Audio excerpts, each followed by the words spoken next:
ओम नमः श्री परमहंसास्वादित चरण कमल जन्मकरणाय भक्त जनमानस निवासाय श्री रामचंद्राय वागीशाय वदने लक्ष्मीर्यस्य च वक्षसि यस्यास्ते हृदये संवित्तं सिंहमहं भजे। विश्वसर्गविसर्गादि नवलक्षणलक्षितं श्रीकृष्णाख्यं परं धाम जगद्धाम नमामि तत्।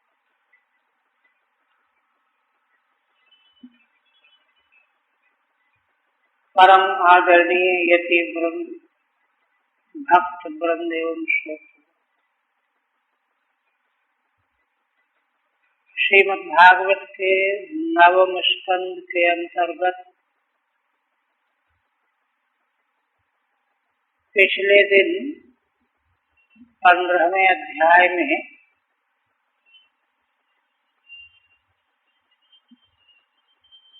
पुरुरवा के 6 पुत्रों के वंश वर्णन के क्रम में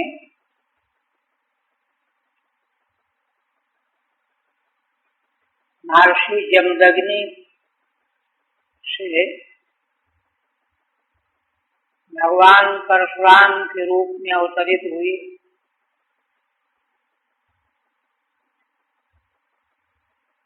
और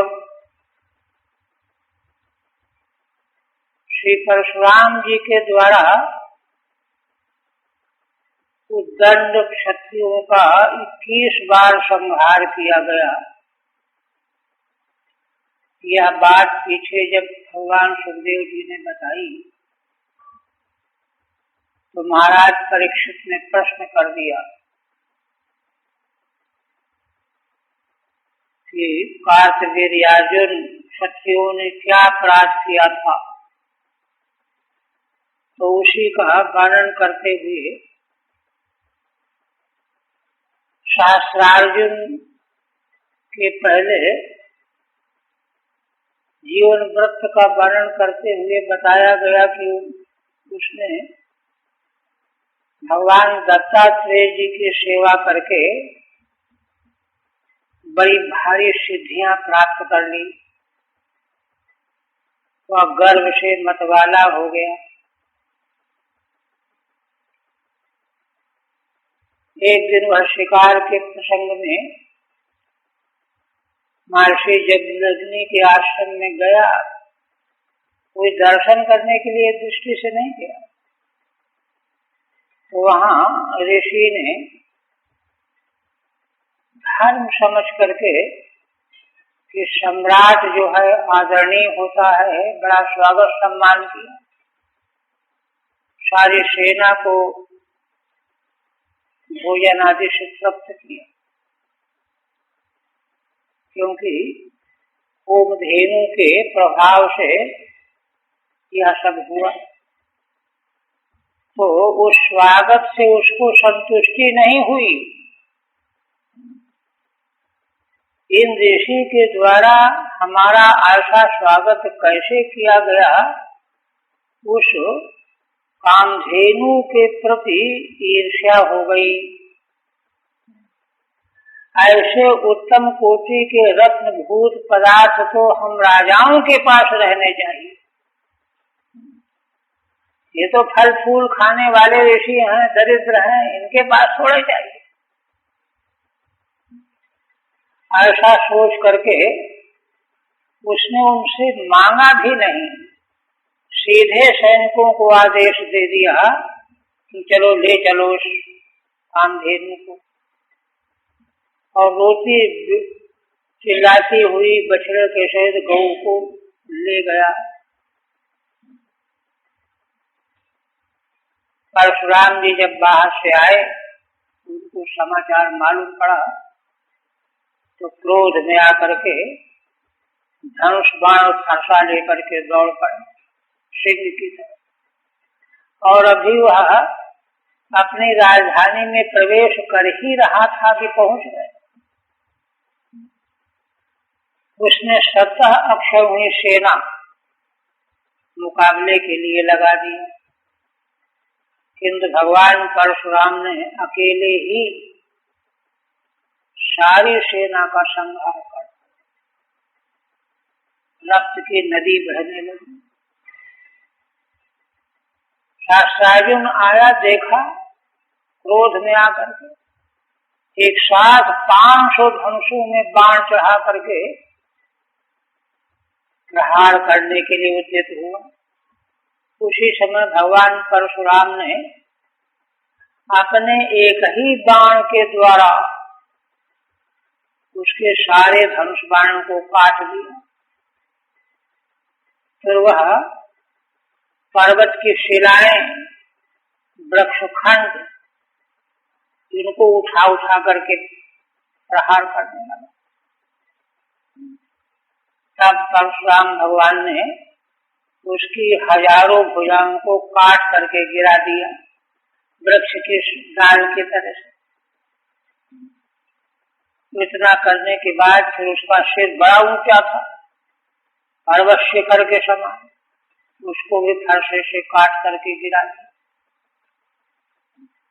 10,000 उसके सैनिक पुत्र थे। उन्होंने जब अपने पिता का यह हाल देखा तो घबरा करके सब भाग खड़े हुए। भगवान परशुराम जी कामधेनु को बछड़े के सहित, जो बहुत पीड़ित थी, ले आ करके पिता को सौंप दिया। भाइयों को समाचार बताया। पिता ने कहा कि राम, तुमने ठीक नहीं किया। मूर्धाभिषिक्त राजा का वध करना ब्राह्मण वध से भी अधिक गुरु मान, इसलिए जाओ, यम नियम का पालन करते हुए तीर्थाटन करो, भगवान का स्मरण करो, पाप का नाश करो। ये तीर्थाटन के लिए पिता की आज्ञा मान करके चले गए। अब आगे श्रीधर स्वामी कहते हैं, षोडशे अथार्जुन सुधैर जमदग्नौ हते मुहुः। 16वें अध्याय में शास्त्रार्जुन के पुत्रों के द्वारा महर्षि जमदग्नि का वध कर दिया जाएगा। यह घटना घटने पर भगवान परशुराम, मुहु माने अनेकों बार, क्षत्रवधः प्रोक्तः, परशुराम भगवान के द्वारा क्षत्रियों का वध कहा गया है। और अंत में, अध्याय के अंत में विश्वामित्र के वंश का वर्णन किया गया है।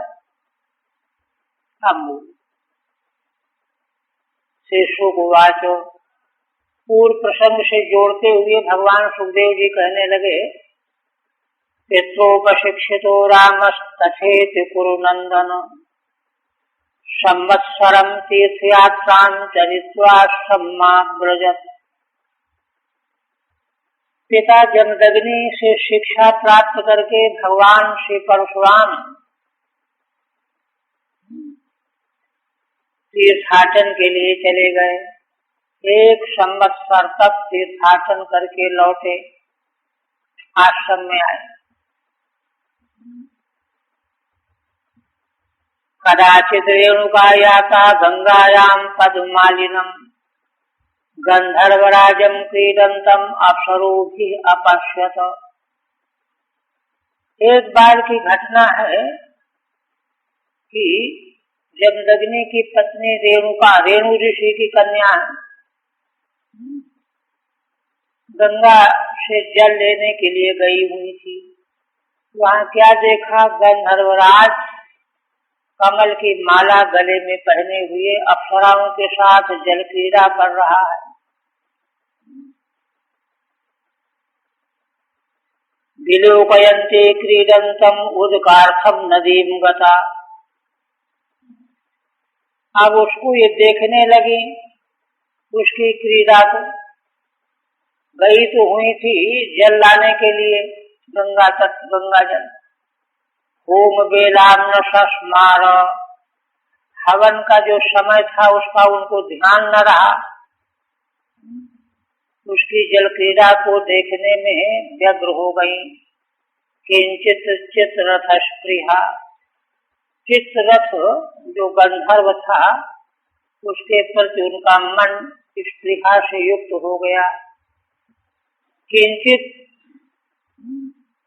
ईषत् चित्ररथे गंधर्व राजे स्पृहा यस्यासा, ठीक है, गंधर्वराज चित्ररथ के प्रति उनके मन में स्पृहा आ गई।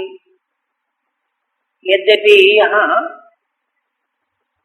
विश्वनाथ चक्रवर्ती अर्थ दूसरा करते हैं कि उस गंधर्व का रथ बड़ा दिव्य था, तो उसकी सजावट को देखने में वे मुग्ध हो गई, इसलिए समय का ध्यान न रहा। उन्होंने अपने अर्थ में किसी प्रकार का विकार नहीं स्वीकार किया। किंचिन्न शस्मारेति वा, अथवा उनको कोई ध्यान न रहा।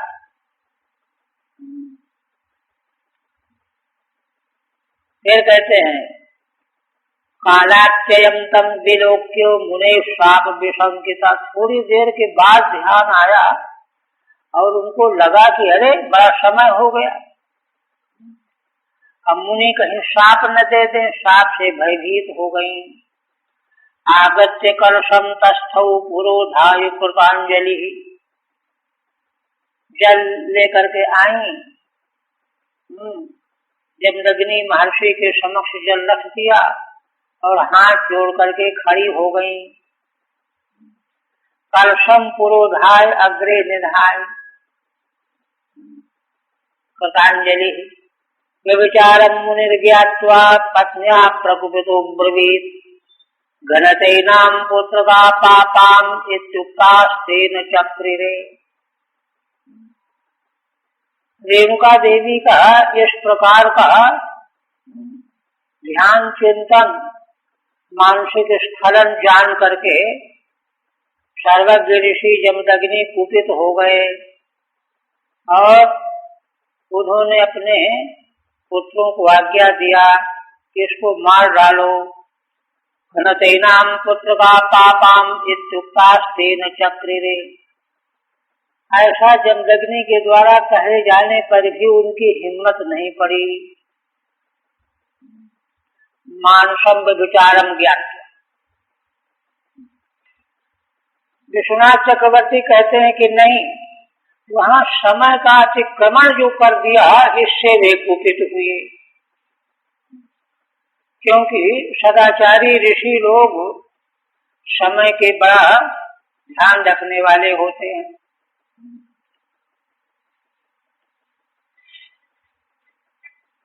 राम संचोदित पित्रा भ्रातृन् मात्रा सहा बधीत, प्रभावज्ञो मुने सम्यक समाधिस्तपसाश्च सह।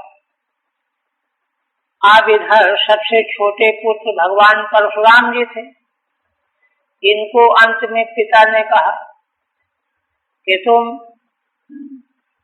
इन भाइयों को भी मार डालो और माँ को।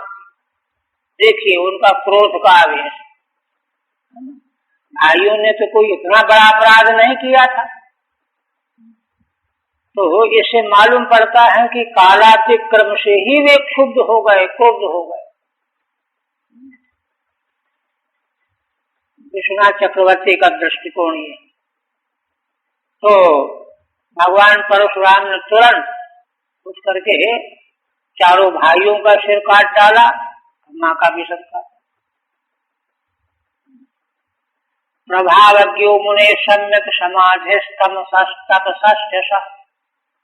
तो कोई कहे कि अरे कितना जो है निकृष्ट कर्म किया परशुराम जी ने, तो कहा कि वे जमदग्नि के प्रभाव को जानते थे। मुने प्रभावज्ञ, उनका प्रभाव, क्योंकि अगर हम भी नहीं करेंगे तो हमको शाप दे देंगे। एक तो ये, तो कोई कह सकता है कि शाप दे देंगे तो दे देने दो, लेकिन माँ का वध करना, बड़े भाइयों का वध करना, तो कहा नहीं, दोनों से रक्षा हो जाएगी। उनके प्रभाव को वे यह भी जानते थे कि जब मैं उनसे प्रार्थना करूंगा तो इनको जीवित भी कर देंगे। ये प्रभाव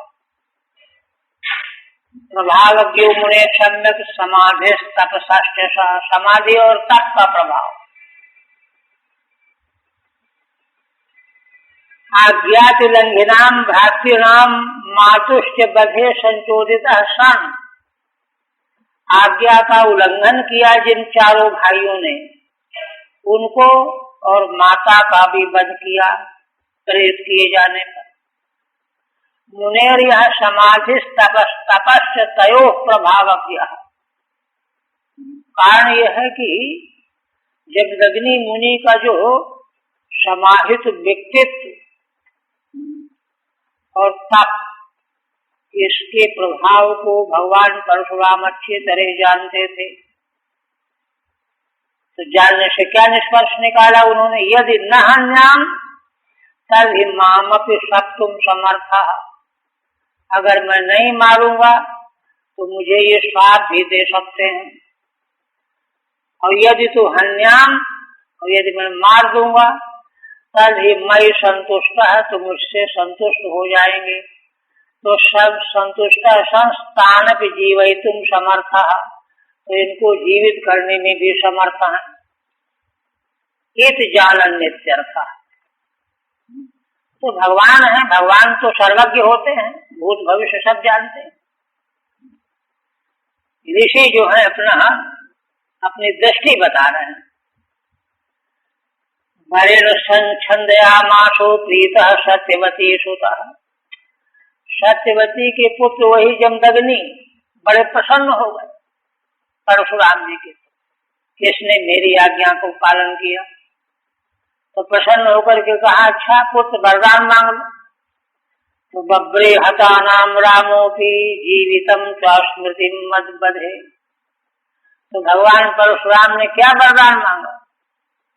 हमारे भाई और माता जीवित हो जाएं, और केवल जीवित हो जाएं इतना ही नहीं, इनको ये स्मृति भी न हो कि हमको मार दिया गया। ये वरदान मांगा।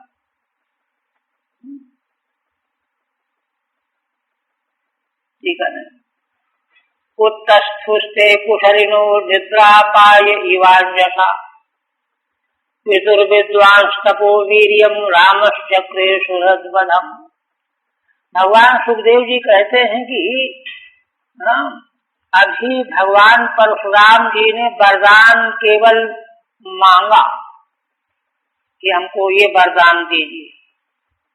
अभी उन्होंने दिया नहीं, किंतु इतने सामर्थ्यशाली थे कि वरदान मांगते ही वे सब जीवित हो गए। और कैसे जीवित है? उत्तस्थुस्ते कुशलिनो निद्रापाय इवांजसा।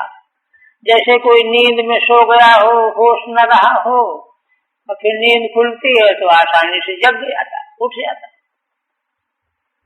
पितुर्विद्वांस तपो वीर्यम रामश्चक्रे सुहृद्वधम। इसको फिर से दोहरा रहे हैं। अपने पिता के तपोबल को भगवान परशुराम जानते थे, इसलिए उन्होंने सुहृदों का भी वध किया था।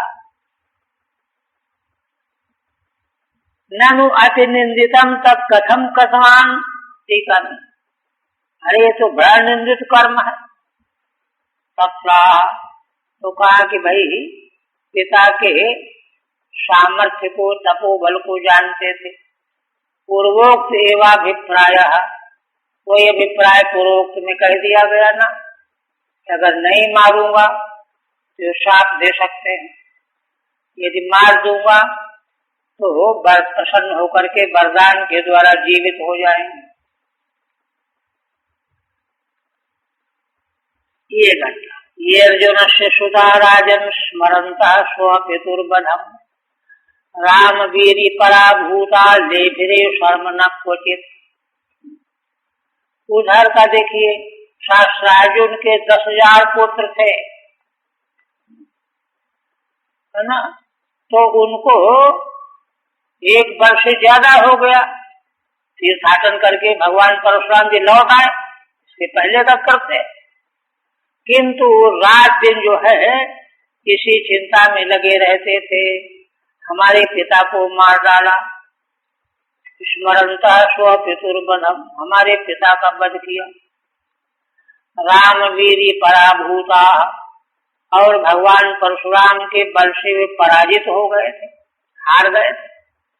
लीभिरे शर्म न क्वचित, अब उनको शांति नहीं मिल रही थी।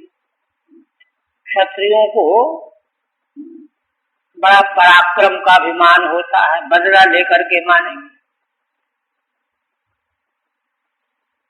सर्व क्षत्रि बधे कारणम वक्तुमाह, अब यह शास्त्रार्जुन को क्यों मारा उसका कारण तो हो गया। अब इसके बाद सारे क्षत्रियों का संहार किया भगवान परशुराम ने, उस कारण को बताने जा रहे। ये अर्जुन सुश्रुता इत्यादि ना शास्त्रार्जुन के जो पुत्र थे, यहाँ से आरंभ करके उस कारण को बताने जा रहे हैं। तो वे तो जल भून रहे थे।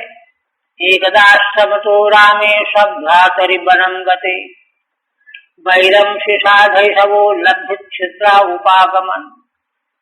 एक समय की बात है, उनको मालूम पड़ गया कि इस समय आश्रम से बाहर भगवान परशुराम गए हुए हैं और भाई भी नहीं है। बड़े भाई और परशुराम जी सब बाहर है, इस समय फल फूल लेने गए हैं। अब बैर का बदला लेने के लिए वैरम शिशाधैषव, शास्त्रार्जुन के पुत्रों ने लब्ध छिद्रा उपागमन, उनको मौका मिल गया, वे पहुंच गए वहां। पहुंच करके क्या करते हैं, दृष्ट्वाग्निगारे आसीनम आवेशित धियम मुनि, भगवत्युत्तम श्लोके जघनुस्ते पाप निश्चया। देखिए कितना बड़ा अपराध किया।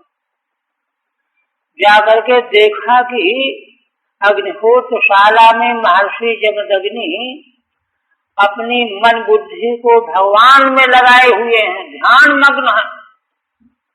उत्तम श्लोके भगवती आवेशित धियम मुनिम, उस अवस्था में वध किया। आपका कोई ठिकाने नहीं है ना। इसलिए इसी अवस्था में बैठे हुए भी जमदग्नि को पाप निश्चयाते जघनु, वे तो पाप का निश्चय करके आए ही थे कि हम मार के आएंगे, मार डाला उसी अवस्था में। भगवत्यावेशिता धीर्येन तम, किसको मारा, जमदग्नि जिन्होंने अपनी चित्त वृत्ति को भगवान में डुबो रखा था। उस समय याच्यमाना प्रपणया राम मात्रा के दारुणा, भगवान सुखदेव जी कहते हैं कि देखो परशुराम की माता रेणुका जो बड़ी कृपणता से रो करके उनसे याचना करने लगी, भाई हमारे पति को न मारो, छोड़ दो।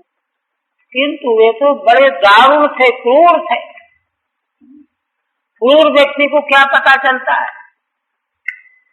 उन्होंने उनका विलाप, उनका क्रंदन, प्रार्थना, कृपणता सुन करके भी प्रसय सिर उत्कृत्य निम्नस्ते क्षत्रबंधवा,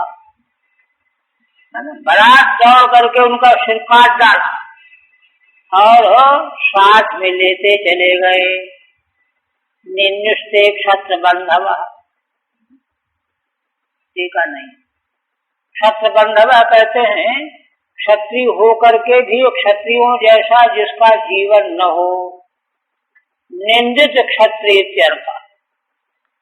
बंधु शब्द लगा दिया जाता है तो निंदित अर्थ हो जाता है, ब्राह्मण बंधु, क्षत्र बंधु, वैश्य बंधु आदि।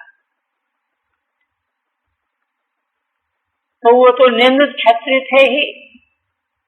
रेणुका दुख शोकार्ता निघ्नन्त्यात्मानमात्मना, राम रामे हितातेति भुचुक्रोशोच्चकयुषति।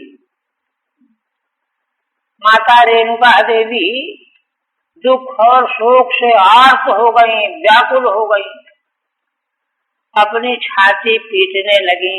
निघ्नन्त्यात् मानमात्मना, और भगवान परशुराम को बुलाने लगी, हे राम, हे राम, हे तात, बस जल्दी आओ।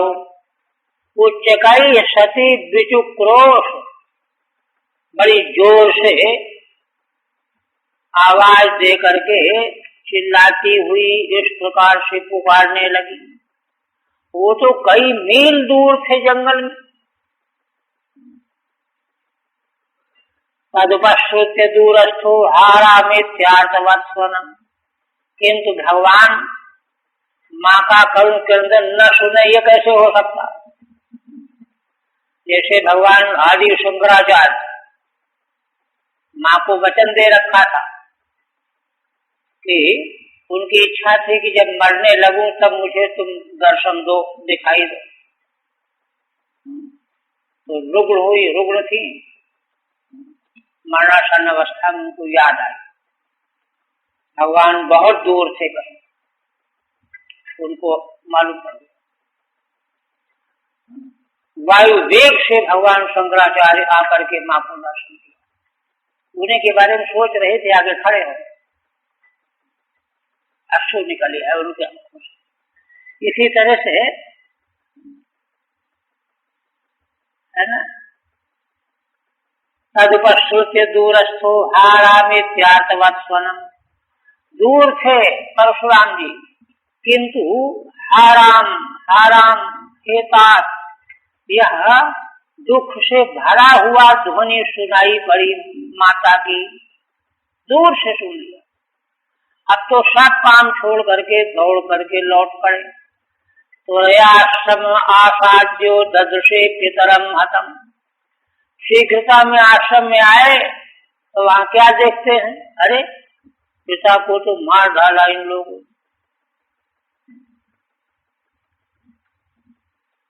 तद दुख रोषामर्षार्थ शोक वेग विमोहिता, हातात साधो धर्मिष्ठो त्यक्त्वास्मान स्वर्गतो भवान।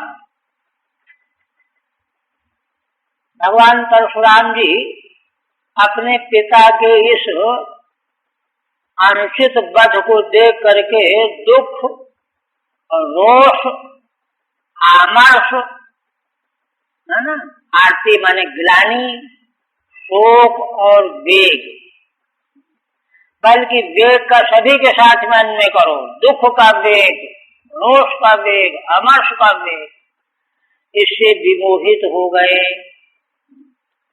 हातात साधु धर्मिष्ठो, हे पिताजी, हे साधु पुरुष, हे धर्मिष्ठ धर्मात्मा, त्यक्त्वास्मान स्वर्गतो भवान, आज आप हम लोगों को त्याग करके स्वर्गलोक चले गए। श्रीधर स्वामी वही व्याख्या करते हैं, दुखादि नाम वेगेन, द्वंद्व करके फिर षष्ठी समास किया। इन सब का वेग, दुखादि सभी के वेग से विमोहित हो गए। विलप्यैवं पितुर्देहं निधाय भ्रातृषु स्वयं, हृदय परहुम रामः क्षत्रान्ताय मनोदधे। इस प्रकार से भगवान परशुराम जी ने पहले दुख पूर्व विलाप किया, फिर पिता के देह को सुरक्षित करने के लिए भाइयों को सौंप दिया, संभाल के रखो, और स्वयं भगवान परशुराम जी ने फरसा उठा लिया। क्षत्रियों का पूरा अंत करने के लिए मन तैयार कर लिया उन्होंने। क्षत्रांताय मनोदधे, गत्वा माहिष्मतीं रामो ब्रह्मग्न विहत श्रियम्, तेषां सशीर्षभिराजन् मध्ये चक्रे महागिरि। संक्षेप में घटनाक्रम बता रहे हैं कि भगवान परशुराम जी तो जान ही गए किसने मारा है, माहिष्मतीपुरी को ही सीधे पहुंच गए। वह पुरी जो माहिष्मतीपुरी थी, ब्रह्म हत्यारे उन क्षत्रियों के कारण शोभा शून्य हो गई थी।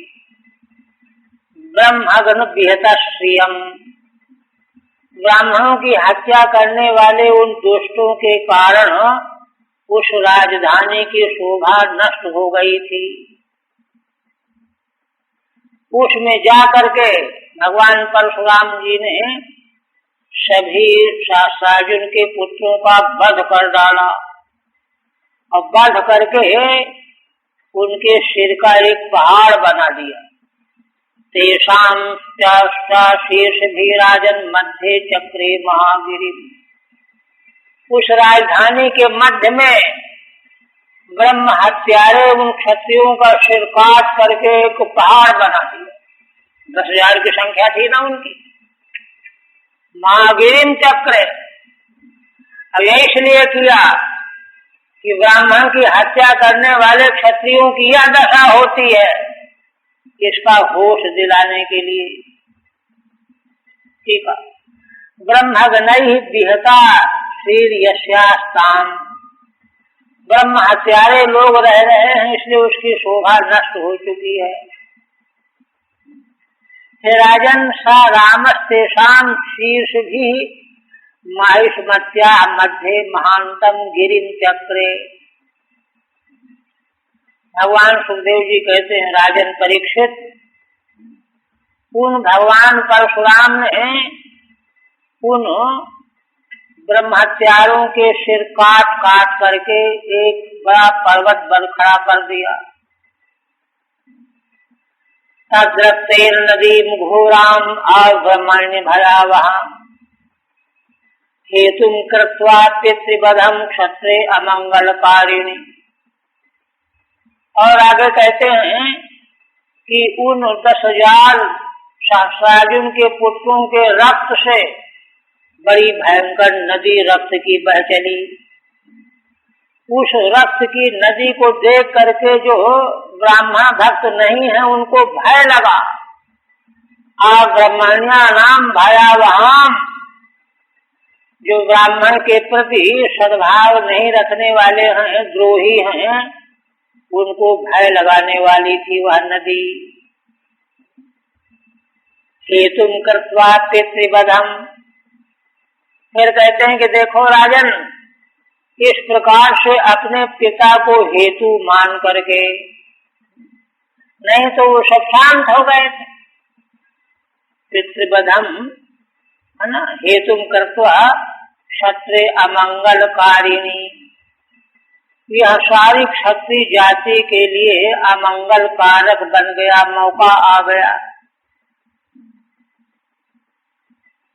तेषाम रक्तेन अब्रह्मण्यानाम भयावहां घोराम नदीम चक्रे, उन सहस्रार्जुन के पुत्रों के रक्त से जो अब्रह्मण्य प्राणी हैं, मनुष्य हैं, उनको भयभीत करने वाली घोर नदी पैदा कर दी, बना दी। तथापि सर्व क्षत्रिय बधे किम कारणम, फिर प्रश्न होता है कि ठीक है इतना तो किया, यहाँ तक तो ठीक है, किंतु सब क्षत्रियों का वध क्यों किया? तो कहते हेतुम कर्तव्येति स्वार्थी, जैन श्लोक से कहते हैं हेतु कर मान कर, अमंगलकारिणी अन्याय वर्तिनी सती, क्योंकि भगवान परशुराम को यह बात आई जब लगनी महर्षि देखिए भगवान के ध्यान में डूबे हुए, उन्होंने किया क्या था? इन लोगों की पिता का वध तो परशुराम जी ने किया, तो उनके सामने जाने की तो हिम्मत नहीं थी। पिता ने जब लगनी ने क्या किया था? उन्होंने तो बेचारों ने परशुराम जी को ही नाराजगी व्यक्त की कि ऐसा क्यों किया तुमने, ऐसे पुरुष का वध कर दिया। परशुराम जी के क्रोध का कारण बता रहे हैं। सामान्य कोई ब्राह्मण वध की बात दूसरी थी, लेकिन विशेष ब्राह्मण की हत्या की गई। इसका मतलब क्या है? इस प्रकार की हत्याएं तभी होती हैं जब मूलतः सारी जाति जो है दूषित हो जाती है, नष्ट हो जाती है। ये उनको मालूम था, तो सर्वज्ञ है। तो नहीं तो एक बात और भी तो है, अगर सारे क्षत्रिय जाति अगर इस तरह से अधर्मनिष्ठ न हो गई होती तो सबों को आकर के स्वयं जो उनको दंडित करना चाहिए था, कोई आए नहीं। इसका मतलब क्या है? चोर चोर नौसियाई भाई बने हुए थे सब। इस तरह से भगवान परशुराम आतताई क्षत्रियों का वध करने के पक्ष में थे। किसने आतताई? इसलिए बड़ी गहराई में कारण है, सारा वंश ही उच्छेद करने योग्य है। तो है ना, ने क्षत्रियाम प्रभु। अच्छा, आगे कहते हैं, टीका हो गई ना इसकी 18वीं की। हाँ, अमंगलकारिणी अन्याय बरती निशति। और कहते हैं कि 21 बार क्यों किया? स्त्री सप्त कृत्वा पृथ्वी कृत्वा क्षत्रियाम प्रभु। शास्त्री की 21 बार पृथ्वी को क्षत्रियों से शून्य बना दिया। और शेमंत पंचके चक्रे शोणितोदान हृदान नव। शेमंत पंचक कुरुक्षेत्र में क्षेत्र है, वहाँ मैंने 5 हृद बनाए, 9 हृद बनाए, जिनमें रक्त ही दुष्ट ब्राह्मण द्रोही क्षत्रियों का रक्त ही जल के रूप में भरा हुआ था। ऐसे उन्होंने हृद बनाए। 21 बार क्यों किया? तो कहते हैं, सीधा स्वामी कहते हैं, श्री सत्य कर्तो रेणुकया दुखावेशाद उरस्तादनम कृतम। माता रेणुका ने दुख के आवेश में 21 बार अपनी छाती पीटी थी। अब वे तो माता के भक्त थे, जब उनकी वाणी वहां मीलों दूर उनको सुनाई पड़ गई कि बुला रही हैं, दुख में है, तो उनका वक्षस्थल ताड़न भी सुनाई पड़ गया उनको। 21 बार उन्होंने अपने वक्षस्थल को पीटा था, सीधा स्वामी कहते हैं। इसलिए दुखावेशा दुरस्ताडनम कृतम ततो रामस्तावत कृत्वा। इसलिए परशुराम जी ने 21 बार क्षत्रम उत्सादित वानिति प्रसिद्धि, ऐसा पुराणांतरों में प्रसिद्धि कही जाती है। आप देखिए, ये तो कायन संधायो सिर आदाय बरहिषि, सिर तो ले आए थे उनको मार करके, और पिता का शरीर अपने भाइयों को सौंप के गए थे सुरक्षित रखना। सिर ला करके पिता के धड़ में उसको लगा दिया, है ना। बरहिष यज्ञ किया, यज्ञ का अनुष्ठान किया। सर्वदेवमयम देवम आत्मानम अयजत्मकई। सर्वदेवमय जो देव हैं भगवान, जो उनकी स्वयं आत्मा, स्वयं भी सर्वदेवमय भगवान ही हैं, यज्ञ के द्वारा उनका यजन किया। और गदौ प्राचीन दिशम होत्रे ब्रह्मणे दक्षिणाम दिशम। आप देखिए, जब क्षत्रियों का इस तरह से नाश किया तो सारी पृथ्वी मुनि का शासन हो गया, विजयी का ही तो राज्य हो जाता। तो उन्होंने उस यज्ञ में क्या किया? प्राचीन दिशा तो होता को दान कर दी, ब्रह्मा को दक्षिण दिशा की भूमि दे दी, आध्वर्य प्रतीचि मुई, प्रतीचि उत्तर दिशा आध्वर्यु को दे दी, उद्गात्रे उत्तराम दिशम। प्रतीचि माने पश्चिम, पूरब दक्षिण पश्चिम और उत्तर क्रम से, जैसे परिक्रमा करते हैं ना, उसी क्रम से। उद्गाता को उत्तर दिशा दे दी। अन्येभ्यो अवांतर दिशा कश्यपाय च मध्यतः। दूसरे और जो उस यज्ञ में होता थे अवांतर दिशाएं, नैऋत्य आग्नेय ईशान, ये दो दिशाओं के बीच में एक एक दिशा और होती है ना, तो वह दूसरे ऋतुजों को दे दिया। कश्यपाय च मध्यतः, कश्यप जी को मध्य की भूमि दे दी। आर्यावर्तमुपद्रष्टे सदस्येभ्यः ततः परम, उपद्रष्टा यज्ञ के संरक्षक जो थे आचार्य, उनको आर्यावर्त सौंप दिया।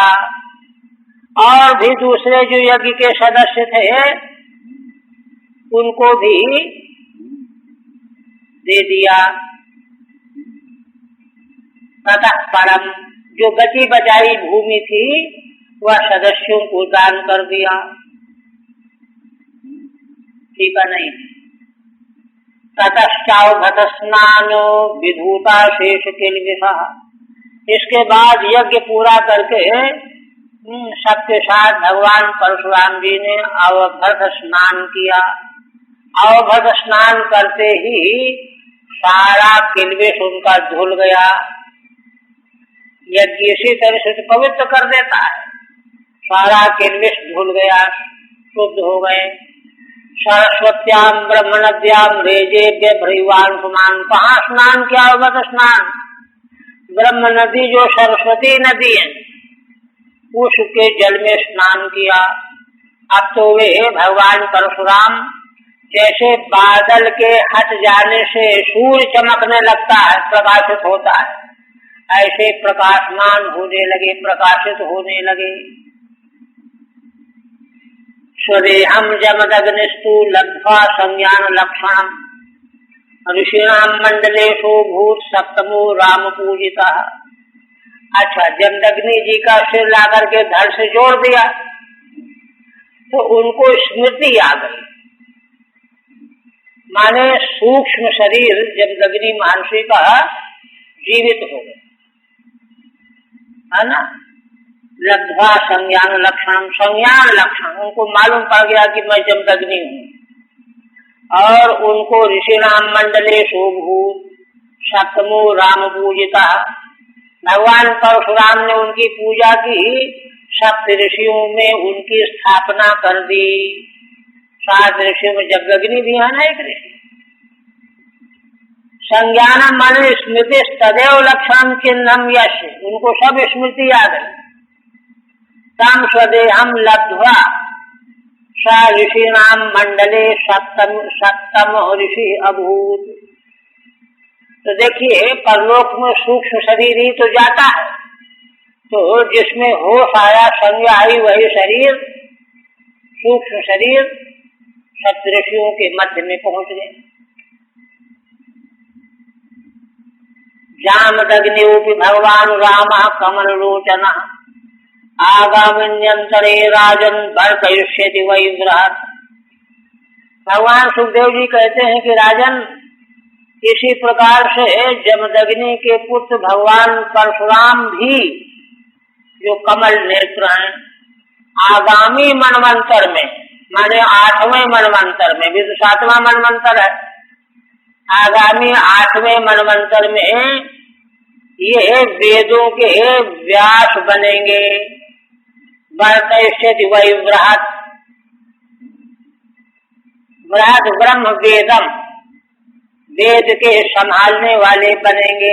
एक तरह से व्यास बनेंगे, 24 व्यास माने जाते हैं ना। वेद प्रवर्तकेषु सप्तर्षिषु एकतमो भविष्यतीत्यर्थः, वेद के प्रवर्तक जो 7 ऋषि हर मनवंतर में होते हैं उनमें से एक होंगे आगामी मनवंतर में। तो कहते हैं कि ये तो आगे मनवंतर में बनेंगे, अभी कहाँ है? तो कहते हैं अभी आज भी महेंद्राचल पर्वत पर भगवान परशुराम मौजूद हैं। न्यस्त दंड प्रशांत धी, उन्होंने किसी को दंड देने का त्याग कर दिया, संन्यास ले लिया, समझिए। प्रशांत धी, शांत बुद्धि है, वो तो आवश्यकता जितनी थी उतना कर दिया, फिर शांत हो गए। उपगीयमान चरिता सिद्ध गंधर्व चारण, वहां पर महेंद्राचल पर्वत पर भगवान परशुराम की सिद्ध गंधर्व चारण स्तुति यशोगान किया करते हैं। कई संत लोगों को, आज बद्रिकाश्रम के आगे जाने वालों को परशुराम जी का दर्शन भी हुआ है, यहाँ बताया जाता है। एवं भृगुष विश्वात्मा भगवान हरिरीश्वर अवतीर्य परम भारम भुवो अहन बहुशो नृपान। उपसंहार करते हैं, हे राजन, इस प्रकार से भगवान श्री हरि जो ईश्वर हैं और विष्णु की आत्मा है, उन भगवान ने भृगु वंश में अवतार लिया। अवतीर्य परम भारम भू अहन बहुशो नृपान। और जो राजा लोग पृथ्वी का बड़ा भारी भार बने हुए थे, परम भारम भुआ, बड़ा भारी भार थे, उनको, उन राजाओं को बहुधा माने अनेकों बार उनका वध किया। भुवो भारम अहन, पृथ्वी का भार नष्ट किया। भार में वो भार क्या था? नृपान, ये राजा ही भार बने हुए थे। देखिए, रक्षक जैसे भक्षक बनता है, उसे राजा ही भार बने हुए थे। गाधेर भून महातेजा समिद्धयुपावक। अब ये प्रसंग पूरा करके दूसरा प्रसंग आगे ला रहे हैं। पीछे गाधी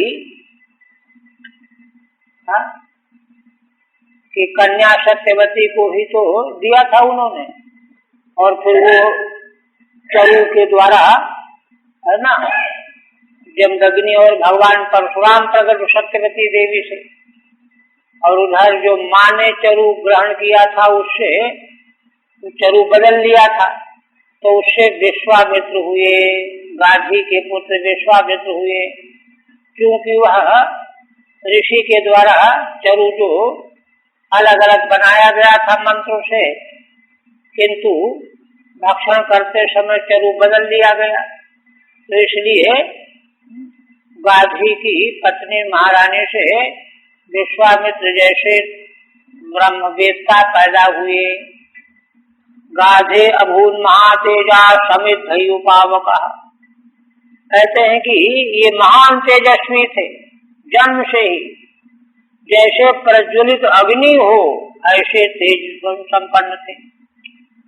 तप साक्षात समुत्सृज्यो यो लेधे ब्रह्मवर्चसम्। इनकी महिमा देखो, तपोबल के द्वारा शास्त्र माने क्षत्रियत्व को त्याग करके ब्रह्मवर्चस पद प्राप्त कर लिया था इन्होंने, ये इनकी महिमा है।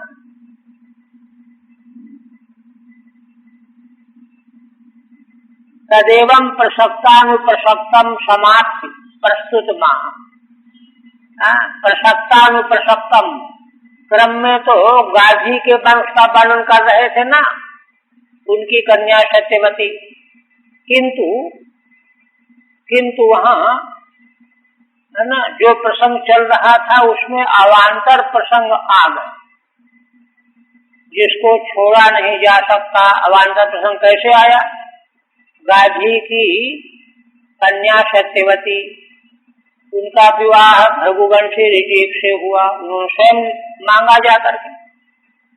तो अब यह प्रसंग आ जाने पर, गाधी का ही वंश है, लेकिन प्रसंग आ जाने पर, है ना, जमदग्नि भगवान परशुराम का वृत्तांत आ गया, इसलिए उसको छोड़ा नहीं जा सकता था। प्रसक्तानुप्रसक्त न्याय से उसको पहले पूरा किया, अब फिर पुनः उसी क्रम में आ रहे हैं। तदेवं प्रसक्तानुप्रसक्तम समाप्य प्रस्तुत माह। प्रस्तुत जो वंश वर्णन चल रहा है उसी को फिर ले रहे हैं। गाधे रीति महातेजा विश्वामित्र बभू। विश्वामित्र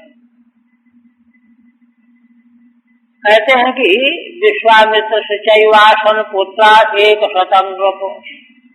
इन विश्वामित्र जी के 100 पुत्र थे, 100, चाहे 1 और 100, 100 कर लो, एकाधिकम शतम ये कर रहे हैं टिप्पणी में। माने 101 इनके पुत्र थे। मध्यमस्तु मधुच्छंदा मधुच्छंदस एवते, बीच के जो इनके पुत्र थे उनका नाम था मधुच्छंदा, है ना।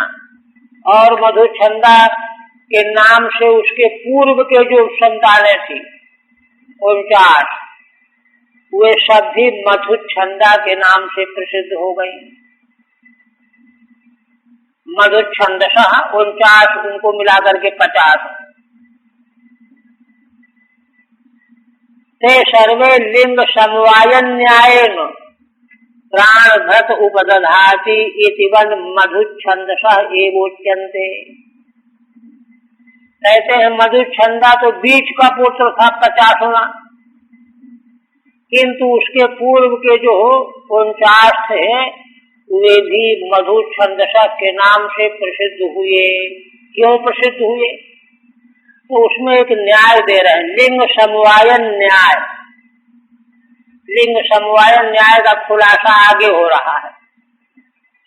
ऐसा है कि आगे, है ना, सुनाशेप के प्रसंग में विश्वामित्र जी आगे वाले माने मधुच्छंदा के आगे वाले बड़े वाले पुत्रों को शाप दे दिए। मधुच्छंदा ने विश्वामित्र जी की आज्ञा का पालन किया, हाथ जोड़ करके प्रार्थना किया कि ठीक है, तो इसलिए इनको बड़ा महत्व मिला, विश्वामित्र जी प्रसन्न हो गए। तो इसी न्याय से, जैसे क्षत्रिय, है ना, क्षत्रियों में यान के प्रयोग होता है ना। 10 व्यक्ति जा रहे हैं, छाता किसी एक के हाथ में है, तो कोई इशारा कर रहा, देखो छाते वाले जा रहे हैं, उनको जरा रोकना, तो छाता वाला तो एक है, किंतु अजहत लक्षणा के द्वारा सब छाते वाले के नाम से कहे जाते हैं। इसी तरह से मधुच्छंद के अनुयायी होने से 49 पुत्र भी मधुच्छंदा के नाम से प्रसिद्ध हुए। इसी को यहाँ पर, है ना, लिंग समवायन न्याय कहा गया है। लिंग समवायन न्याय, लिंग समवायन न्याय माने जो महिमा मधुच्छंदा की है वही 49 की भी है, इसलिए वे सब मधुच्छंद के नाम से प्रसिद्ध हुए। कहते हैं ये कथानक जो है प्राण भरत उपदधात इति वन मधुच्छंदस एवोच्यन्ते, श्रुति वचन। प्राण भरत उपदधाति, प्राण धारण करने वालों को संजोता है। इति वन छंदस एवोच्यन्ते, सारे पुत्र छंद ही कहे गए। क्यों? यहाँ पर बात असल में ये है, एक यज्ञ कुंड में, है ना, ईंटें जो लगाई जाती है मंत्र बोल बोल करके लगाई जाती, तो उसमें एक ईंट जो प्राणभृत मंत्र के संकेतित करके लगाई जाती है, दूसरी ईंटें तो और मंत्रों के द्वारा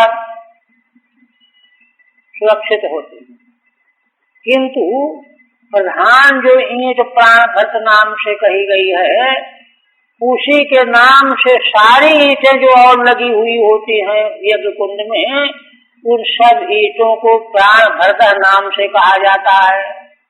ये लिंग समवायन न्याय।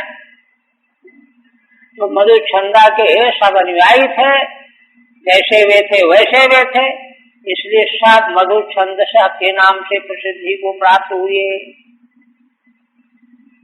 है ना। इतिवन मधुच्छंदस, जैसे प्राण, वेद का मंत्र तो है प्राण भरता उपदधाति, तो प्राण भर तो एक इष्टि का है, किंतु वह जिस कुंड में लगी हुई है सारी ईंटों को प्राण भक्त के नाम से संबोधित किया जाता है। इतिवन मधुच्छंदस एवोच्यन्ते, इस प्रकार से 49 को भी मिला करके सबको मधुच्छंदस ही कहा जाता है। तथा के श्रुति ही, श्रुति भी कहती है, ये सारे आख्यान वैदिक हैं। तस्या विश्वामित्र से 100 पुत्रा आशु, इन विश्वामित्र के 101 पुत्र थे। पश्चात सदैव ज्यायांश 50, उनमें से 50 माने 50, वेद की श्रुति है ये, ज्यायांश श्रेष्ठ हुई, है ना। उनको मधुच्छंदसा के नाम से समझा गया। कौन थे ये मधुच्छंदसा के नाम से? 50 कनीयांश, ये छोटे थे। ऊपर वाले जो 50 थे उनको तो साप दे दिया था विश्वामित्र जी ने, जाओ चांडाल हो जाओ, हमारी आज्ञा नहीं मानते हो, हम तुमको अपना पुत्र नहीं मानते, जाओ चांडाल हो जाओ। इसलिए वे तो मधुच्छंद नहीं हुए, ये हो गए। तत्च विश्वामित्र पुत्रेषु भार्गवस्याजी गर्तस देवरातस्य ज्येष्ठत्वम अवगम्यते। देखिए ये प्रसंग मूल भी आ रहा है। विश्वामित्र जी के पुत्रों में भृगुवंशी जो सुनाशेप, जिनको रोहित क्रय करके लाए थे 3 भाइयों में से बीच वाले को, धन दे करके पिता के लिए बहु यज्ञ करने के लिए, उसको विश्वामित्र जी ने बचाया था, हमने कल बताया ना। तो उसी सुनाशेप का नाम हुआ देवदत्त। देवताओं ने विश्वामित्र जी को दान कर दिया। एक वरदान तो दिया कि अब कोई जो है पुरुष यज्ञ की जरूरत नहीं है, पुरुष वेद की जरूरत नहीं है, बिना सुनाशेप का वध किए ही सब देवता तृप्त हो गए। एक तो ये, दूसरा इन सुनाशेप को रक्षा की थी विश्वामित्र ने, उनको 2 सूक्त बताए थे।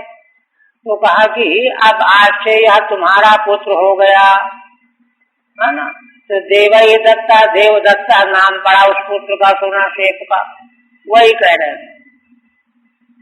तत्व विश्वामित्र पुत्रेषु, विश्वामित्र के पुत्रों में भार्गवस्य अजीगर्तस्य, है ना, भृगुवंशी जो अजीगर्त के पुत्र है, आजीगर्त, है ना, देवरातस्य, देवरात भी इन्हीं का नाम हुआ।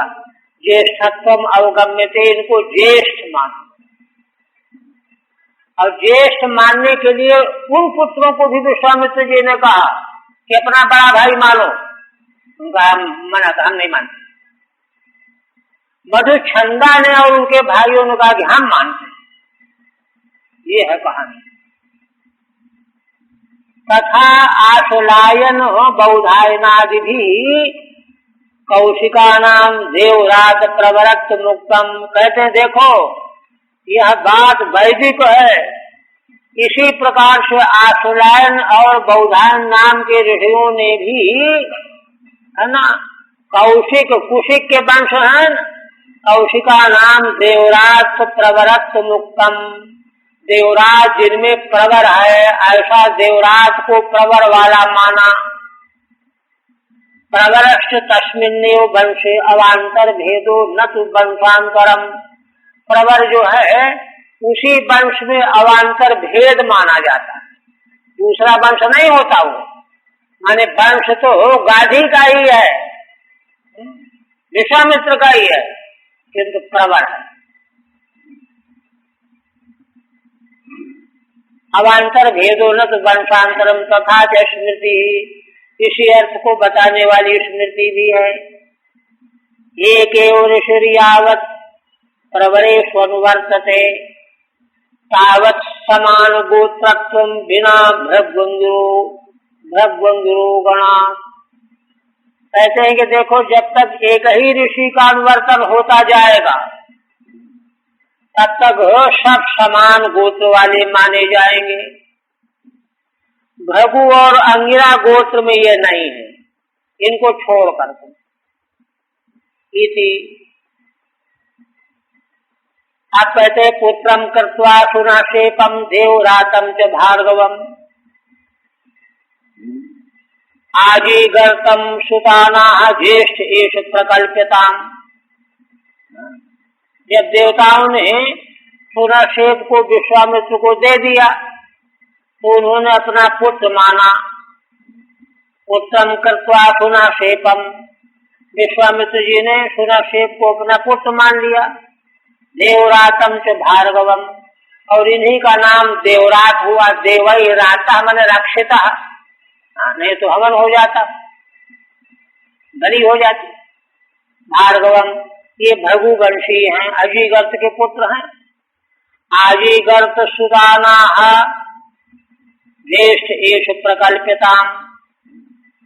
तो आजीगर्त माने अजीगर्त के पुत्र हैं। कौन? सुनशेप माने देवरात। आजीगर्त, सुनशेप, देवरात, तीनों का एक मतलब है। इनको उद्देश्य करके वशिष्ठ वो विश्वामित्र जी ने अपने पुत्रों से कहा कि देखो पुत्रों, देवरात को अपना बड़ा भाई मानो, ये आज्ञा दिया। तो क्या हुआ? प्रकल्पताम, है ना। तत्कुतो भृगुवंश संभवस्य देवरात से कौशिक प्रवरत्व इत्याशंके। टीका में कहते हैं कि देवराज सुनशेप तो भृगुवंश के उत्पन्न हुए हैं। देवराज कौशिक प्रवरत्व इनका कैसे हो गया? तो इसी रहस्य को बताने के लिए, उपादन करने के लिए कह रहे हैं। पुत्र मान लिया, विश्वामित्र जी ने पुत्र बना लिया। और क्या कहते हैं? पूर्वम अजीगर्त सुदत्ते मध्यमत्वेन पितृभ्याम ममताम विहाय। भाई सुना से पहले अजीगर्त के पुत्र तो थे, बीच वाले पुत्र थे, किंतु माता पिता दोनों ने, पिता ने कहा कि भाई हम बड़े को नहीं बेचेंगे, माँ ने कहा कि मैं छोटे को नहीं बेचने दूंगी। तो उन्होंने कहा कि फिर तो मैं ही बचा, चलो ले चलो मुझको।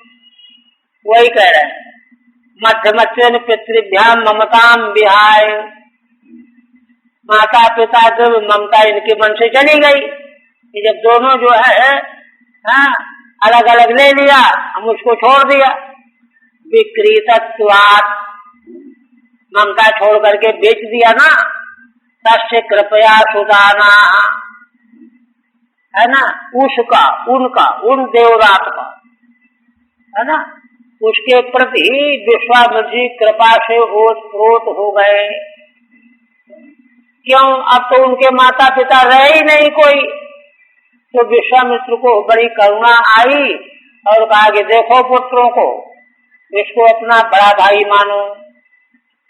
ज्येष्ठ एष प्रकल्पितामिति, ये प्रसंग है। यो वै हरिश्चंद्र मखे विक्रीतः पुरुषः प्रभु श्रुत्वा देवान प्रजेशादीन मुमुचे बास बंधना। बीच की घटना का क्रम बता रहे हैं। जो हरिश्चंद्र के द्वारा यज्ञ जो किया गया था, जो बेचे गए थे माता पिता के द्वारा, उन्होंने देवताओं की स्तुति की। स्तुति करने का ढंग विश्वामित्र जी ने बताया था। तो श्रुत्वा देवान प्रजेशादीन मुमुचे पाश बंधनात्, तो उनकी स्तुति को सुन करके जो स्तुति बताई थी विश्वामित्र जी ने, देवता प्रसन्न हो गए और उनको मुक्त कर दिया, है ना। एतदेव स्पष्टयितुम विष्णष्टि या इति द्वाभ्याम मुमुचे माने अमुच्य। इसी बात को, घटना को स्पष्ट करने के लिए बात आगे बता रहे हैं। ऐसे यो रातो देवयजने देवैर्गाधिषु तापसः देवरात दीक्षाता सुनशेपः स भार्गवः। अब खोलते हैं, जो देवताओं के यज्ञ में देवताओं के द्वारा जिनकी रक्षा कर दी गई, वे देवरात इस नाम से प्रसिद्ध हुए थे। कौन? ये भृगुवंशी सुनशेप थे। देवैर्गाधिषु तापसः, यही गाधी के वंश में आकर के तापस हो गए, तपस्वी हो गए।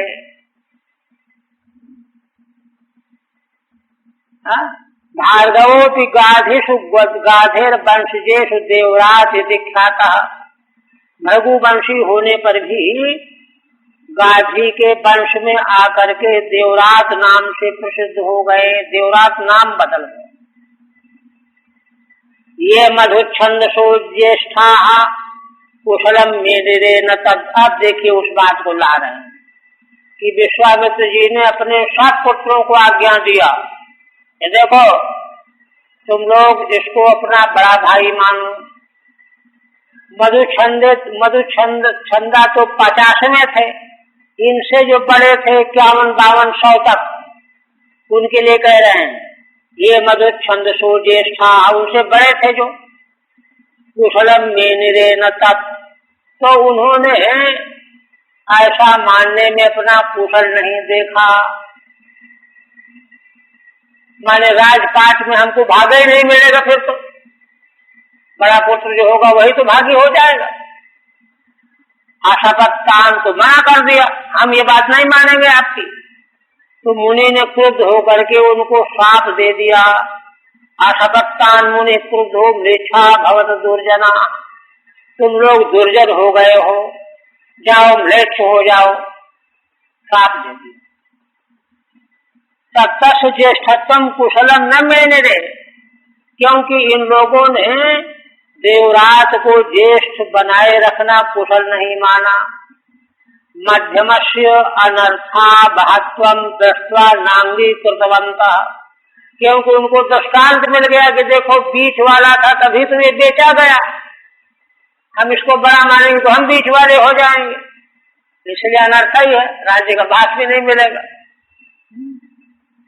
तो नांगीकृतवन्तः मुनि विश्वामित्र, जब उन्होंने मना कर दिया, सीधे इनकार कर दिया, तो विश्वामित्र जी ने श्राप दे दिया, जाओ चांडाल हो जाओ। सहोवाच मधुच्छंदा सार्धम 50 ततः, किंतु 50वें जो मधुच्छंदा थे ये अपने से छोटे वालों को साथ में लेकर के आए, हाथ जोड़ करके, पिताजी मैं आपकी बात मानूंगा, मैं इनको बड़ा भाई मानूंगा। सहोवाच मधुच्छंदा सार्धम 50 ततः, 50 को साथ में लेकर के आए, और यन्नो भवान संजानीते तस्मिन् तिष्ठामहे वयम्, कहा कि पिताजी आप हम लोगों को जो आज्ञा दे रहे हैं हम लोग उसी में स्थित हो जाएंगे, आप चिंता न कीजिए। 50 कनिष्ठ साकम, है ना, मधुच्छंदा तो 50वें थे, उनके नीचे के छोटे थे, उनको साथ में लेकर के मध्यम पुत्र मधुच्छंदा बोले अपने पिता से, हे पिताजी नोस्माकम यज्ञेष्ठत्वम कनिष्ठत्वम वा भवान पिता संजानीते, हम लोगों में आप जिसको ज्येष्ठ बताएंगे हम उसी को मानेंगे, जिसको कनिष्ठ बताएंगे उसको कनिष्ठ मानेंगे। मन्यते तस्मिन् वयम तिष्ठामेति, हम दृढ़ होकर के उसमें बद्ध हो जाएंगे। अच्छा, ज्येष्ठम मंत्र दशम चक्रुस्त्वाम अन्वंतो वयम स्महि, विश्वामित्र सुताना वीरवंतो भविष्यथ, ये मानम मेरु गृहणंतो वीरवंत मकर्दमा। और कह रहे मधुच्छंदा कि ज्येष्ठ को मंत्र का दृष्टा मान लिया, ज्येष्ठ पुत्र मंत्र दृष्टा, स्वाम अनुवंच वयम, और हम लोग अनुयायी हैं, अनुसरण करें। ऐसा जब कहा मधुच्छंदा ने अपने छोटे भाइयों के साथ, तो विश्वामित्र सुदाना, विश्वामित्र बड़े गदगद हो गए, इन पुत्रों से बोले वीरवंतो भविष्यथ, जाओ तुम लोग वीर हो गए। ये मानम मेनु गृहणंतो वीरवंत मकर्तमाम, क्योंकि देखो तुमने मेरी आज्ञा का पालन किया है, मेरा मान रखा है ना, और मुझको वीर वाला बनाया है। वीरवंतम अकर्तमाम, ठीक है। एवं मुक्त्वा मंत्र दशम कस्य नूनम कतमस्यामृतानाम इत्यादि मंत्राणाम दृष्टारम, ऐसा कह करके मंत्र का दृष्टा कौन होगा? तो कहते हैं कि ये मंत्र जो है कस्य नूनम कतमस्यामृतानाम, ये मंत्र आदि से और है मंत्रों के दृष्टा कौन होंगे? सुनाशेप को हम मंत्र का दृष्टा मानते। सुनाशेपम ज्येष्ठम चक्रुः, ये मंत्र के दृष्टा। सदा वयम सर्वे त्वामनुमंचः स्म इति अनुगंतारः, हम सभी लोग आपके अनुयायी बनेंगे, अनुसरण करने वाले होंगे। कनिष्ठा स्म इत्यर्थः, ये देवराज हमारे सबसे ज्येष्ठ हैं, ये ही मंत्र दृष्टा हैं, हम सब लोग इनका अनुसरण करने वाले हैं। तदा प्रसन्नो विश्वामित्र स्थान सुदाना, मधु छंदा की बात सुन करके विश्वामित्र बड़े प्रसन्न हो गए और उन पुत्रों से कहने लगे, वीरवंता पुत्रवंतो भविष्यत, जाओ तुम लोग भी वीर पुत्र वाले होगे। वीर पुत्र कौन होता है? जो आज्ञाकारी होता है। तुम आज्ञाकारी हुए हो तो तुम्हारे भी आज्ञाकारी पुत्र होंगे। ये यूयम में मानम पूज्यत्वम अनुग्रहणंतो अनुवर्तमाना, क्योंकि तुम लोगों ने मेरा मान रखा है ना, मुझे पूज्यत्व बनाए रखा है। अनुग्रहणंतो अनुवर्तमाना, अनुवर्तन किया है। संतो माम वीरवंतम पुत्रवंतम अकर्तो, मुझको तुम लोगों ने वीर पुत्रों का पिता माना है, बनाया है। आज्ञाकारी पुत्र वीर पुत्र वीरवत माना जाता है। प्रदवंत इत्यर्थ। आप कहते हैं ये सब कुशिका वीरो देवरातस्तमन्वित अन्य चाष्टकहारी तो जयत कृतमदादय, है ना। आप कहते हैं हे कुशिक वंशी, ये सब कुशिका वीरो देवरातस्तमन्वित, ये देवराज जो है कुशिक वंशी हो गए आज से। युष्मदीय कौशिकेय, ये तुम सब लोगों के कौशिक वंशी ही बन गए। अन्य चाष्टकहारी तो जयत कृतमदादय, इसके बाद विश्वामित्र जी के अष्टकहारीत जय क्रतुमद, ये और भी पुत्र हुए थे, तो उनको भी कहते हैं एष देवरातो वो युष्मदीय कौशिक एव यतो वीरो मत्पुत्र तमेनम अन्वितानुगच्छत। इसलिए हे पुत्रो, तुम इनका अनुसरण करने वाले हो। अन्य चाष्टकादय सुता आसन, उनके अष्टक आदि पुत्र हुए विश्वामित्र जी। एवं कौशिक गोत्रम तु विश्वामित्र पृथक विधम प्रवरांतरमापन्नम तद्धि चैवं प्रकल्पितम। उपसंहार करते हुए भगवान सुखदेव जी कह रहे हैं, इस प्रकार से देखो राजन, यह कौशिक गोत्र विश्वामित्र के अनुयायियों के द्वारा पृथक विधम अनेक विध प्रकार का फैला हुआ है।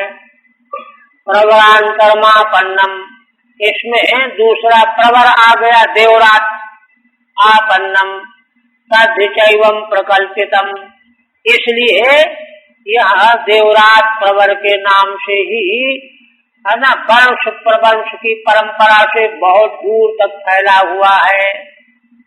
प्रकल्पितम उपसंहरति, उपसंहार करते हैं।